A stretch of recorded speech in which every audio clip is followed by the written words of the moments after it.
এতিয়া আমি ইনভেষ্টিগেশ্যন কৰি আছোঁ যিখিনি কি মেকানিজম ইউজ হৈছে কি এক্সপ্ল'চিভ ইউজ হৈছে এইখিনি ইনভেষ্টিগেট কৰি আৰু কেনেকৈ কৰিছে এইখিনি কৰি আমি আইডেণ্টিফাই কৰি সোনকালে আৰেষ্ট কৰিম। স্যাৰ, যাত্ৰীৰ নিৰাপত্তাৰ কাৰণে ৰেলপথসমূহ ভালদৰে পৰ্যবেক্ষণ কৰা নহয় নেকি?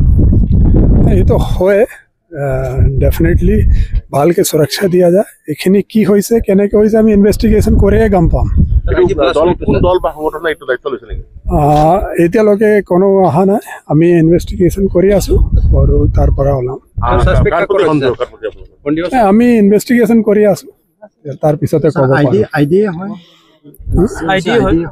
ইম্প্ৰুভড এক্সপ্ল'চিভ ডিভাইচে হয়। কিমান ডাঙৰ এটা অংশ ছিঙি গৈছিল বিস্ফোৰণৰ ফলত? Approximately 1.5 feet। স্যাৰ কি হলো হ'ব পাৰে নেকি? স্যাৰ এই এৰিয়াৰ এক্টিভ কি হলো হ'ব পাৰে নেকি?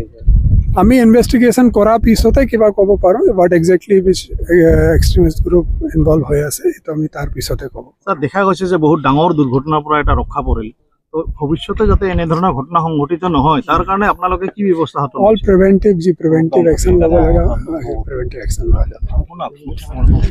Thank you sir.